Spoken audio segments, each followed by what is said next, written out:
Have you ever felt slighted before? Enraged? Were you ever fueled by bitterness and resentment? Have you ever felt like something that was all but guaranteed to you was slipping away, and as time went on, you watched as others around you took those opportunities that you felt were going to be yours? Well, in 1983, one man felt exactly like how you felt. His name was Riki Choshu.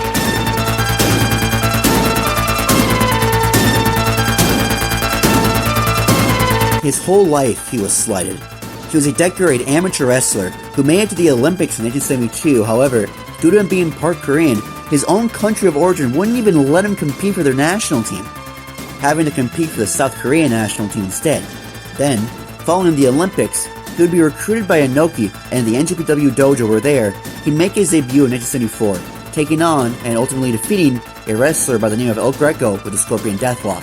Choshu, due to his amateur background, was pegged as the future of NJPW, someone who will be a huge name in NJPW for years to come. However, as time went on, it felt like there was a glass ceiling that Choshu just simply couldn't break through. Sure, he had some success, winning the NWA North American Tag Team titles with Seiji Sakaguchi. However, that was the thing. He was only successful in tag bouts, where he teamed up with more popular wrestlers. When it came time to face the top foreigners of the day in singles competition, he'd lose to them. It felt more like as if he was merely a sidekick to the bigger stars, and the potential that many saw in him, well, it felt like he wouldn't live up to those lofty expectations many had had. And when Choshu had an absolutely abysmal 1992 MSG League, think of the MSG League as a precursor to the G1, he had failed to even pick up a single win. It seemed like as if he'd never be a star. The showing was so bad that afterwards Choshu would go away on excursion to Mexico, try and find something, anything, that he could use to reinvent himself and get a new ignition going for his career. Meanwhile, back in Japan, a young star began to blossom. Tatsumi Fujinami, a junior heavyweight wrestler, got his start in wrestling as an 18-year-old at the JWA Dojo in 1971. Trained by his idol Antonio Inoki and as well Carl Gotch, was beginning to emerge as a popular, young, charismatic, and flashy star by the early 80s. Having consistently great and exciting bouts, and as well had a connection with the fans that NJPW management just simply couldn't ignore.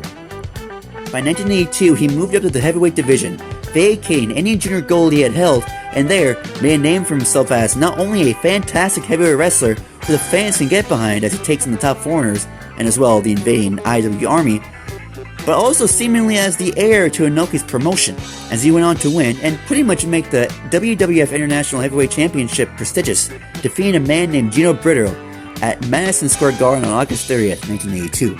By the time October of 1982 rolls around, Fujinami was one of the top stars of the company, only behind Antonio Inoki and Seiji Sakaguchi, and, if all things hold firm, will likely be only behind Inoki by the end of next year. And then, Choshu returned from excursion.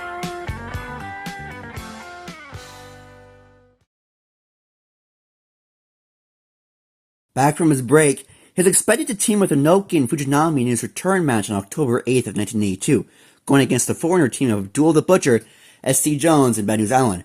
However, once again, Choshu felt slighted. He was expected to be the next heavyweight star. He was expected to be someone that will eventually take the mantle as the face of New Japan from Antonio Inoki and Seiji Sakaguchi, and now he was getting replaced by a man who, not even a year ago, was nothing more than a junior heavyweight. A very exciting and promising junior heavyweight, yes, but he was a junior heavyweight nonetheless.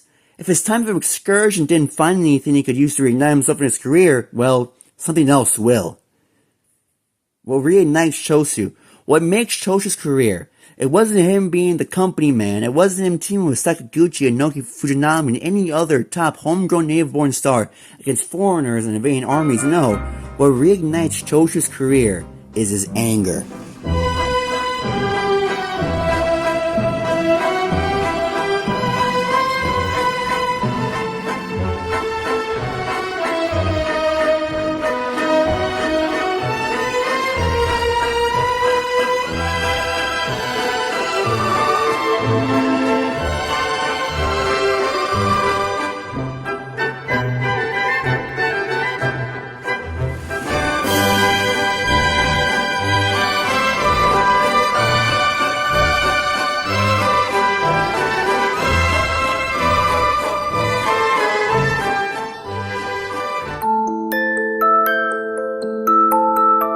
Riki Choshu was tired of being a bait dog for the top stars. He was tired of being nothing more than just a sidekick. And his reasoning makes sense. Imagine if your whole life you had to consistently take the beating of others, you had to withstand punishment, and then, in the end, someone who is supposedly more popular and better than you comes in, barely does anything, and then gets all the credit for winning or succeeding, when you're the one who had done most of the actual work. How do you think you'd feel? You wouldn't be happy now, wouldn't you? Especially when someone who just so happened to be close with the boss was not being seen as the future. Even if he had talent, wouldn't you think there was more to it? That feeling, that resentment Choshu feels, that is what drives him, what fuels him. He's done with New Japan. He's done with being just a bait dog. He wants to form his own legacy, and as well, his own path. From that moment onward, Fujinami and New Japan were now enemies to Choshu, and thus the most pivotal feud of the 80s is here.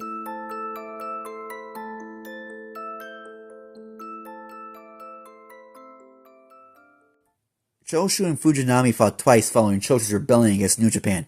The first was on October 22nd in a non-title match. The match itself from memory was okay, but not as good as their other encounters, ultimately descending into a brawl between Choshu and Fujinami. Following their first encounter, they'd meet again on November 5th, where it was for the WWF International Heavyweight Championship. One thing you will notice as we get along with this series is the story being told in the ring.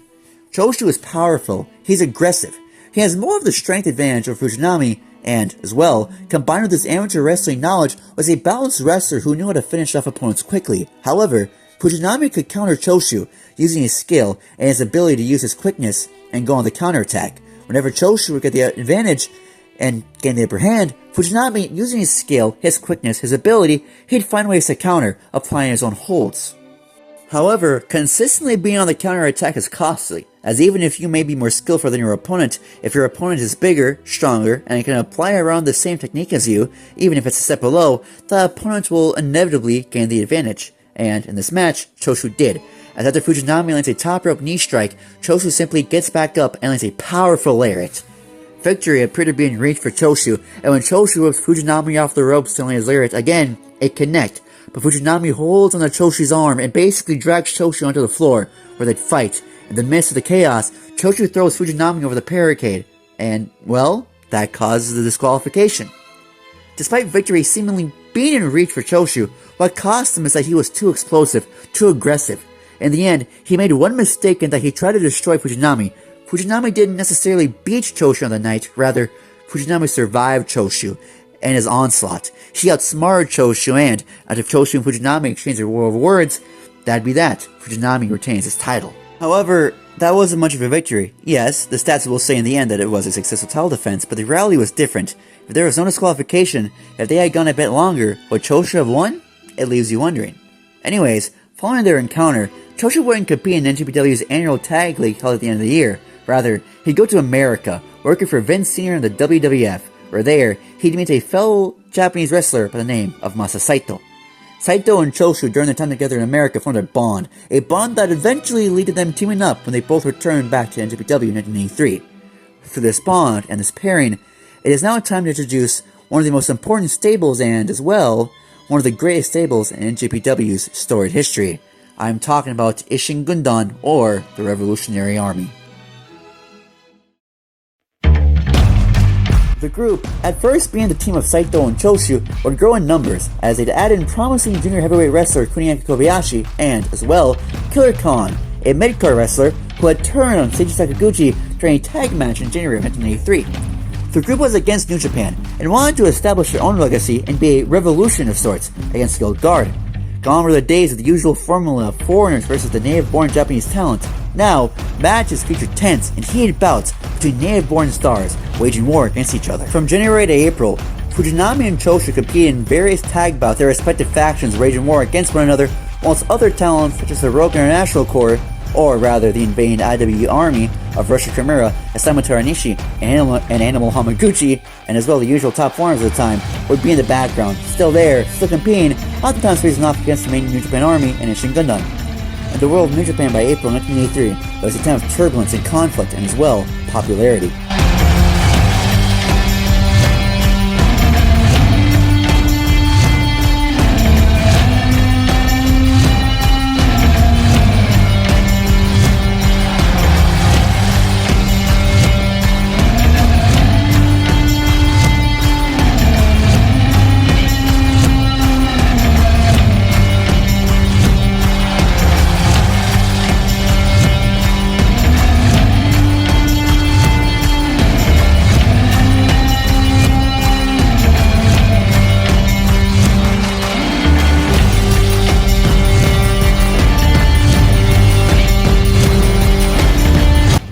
New Japan consistently within this time period had viewership of around, and I quote, 19.3%. Now, I'll link the article in the description, but I found this article where this guy from Japan literally gave us averages every year from the 70s to late 80s for TV viewership for both AJPW and New Japan. To put into perspective, 19.3% viewership rating means 19.3% of all TV owners that own a TV. If we look at Japan's population in 1983, it was around 119.3 million people. If we assume, let's just say 100 million people own a TV, I've read somewhere that pretty much everyone in Japan owned a TV at the time, which I don't know how true that is. It probably isn't, so we'll just say 100 million people, right? If we did the math, and, do keep in mind, math was never my strong suit, so this is a guess, but if we did the math regardless, on average, 19 million people watch New Japan every week on TV Asahi and primetime television. If we cut down the number of TV owners to even 90 million, that means around 17 million people were tuning in weekly. Basically, pro wrestling at this time is ridiculously popular. As well, you know what I mean by everyone on TV, that means families on TV, families were tuning in. It's not like a fucking 3-year-old on TV. I'm just making sure just before, someone's gonna go, are you really implying that everyone on a TV? No, I mean the people who bought a TV, their families were also tuning in.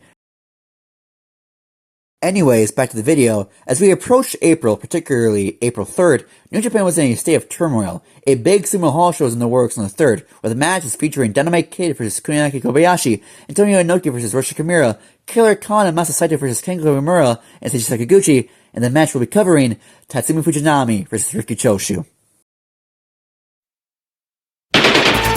This match, to me at least, is one of the most important matches of the 80s, and I'll get more into why this is so important after the match's conclusion, but this match is important in many ways, so of course, I'm going to give this match high praise. What I like so much about this match is that it follows the same story as before. Choshu is more powerful and more aggressive, whereas Fujinami is faster and skillful. However, what makes this match different than the last is that it feels like Choshu is more careful than before.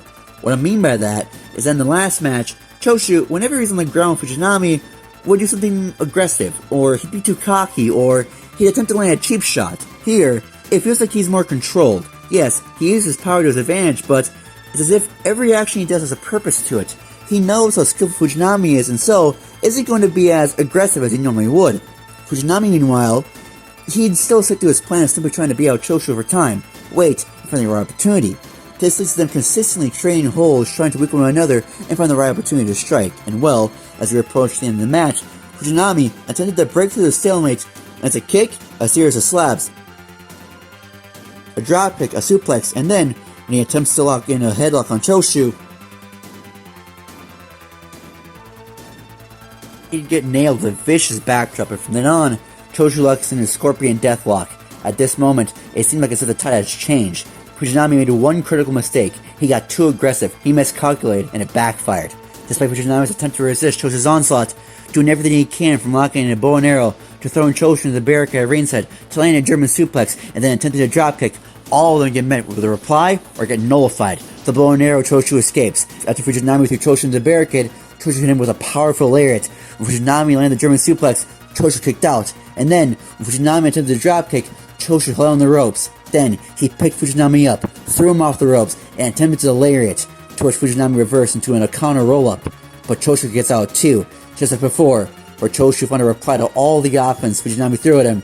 Choshu's reply to kicking out of the roll-up was to go off the ropes, hit his lariat, and then...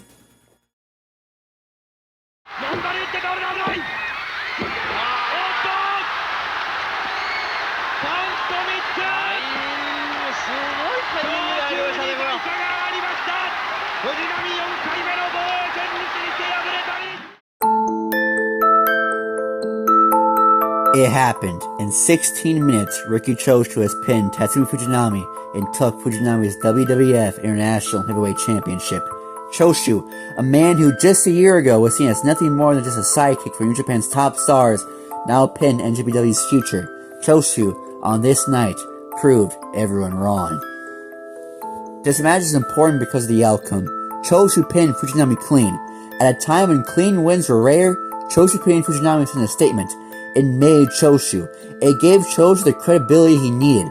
He was already popular beforehand following his rebellion, but on this night, Riki Choshu, the wrestler many would come to know as one of the most influential and greatest wrestlers ever, was made here. Imagine if they didn't give Choshu a clean victory. Imagine if he had lost, or it was just another DQ or kind of a finish. Does Choshu get as popular? Just a hot feud in there? NJPW nailed this moment, and pretty much secured their future, all in one match. However, one thing is for certain. The feud between Choshu and Fujinami, and as well, Ishin Gundam vs New Japan, is far from over. And we'll continue this in the next part. But until then, thank you for watching.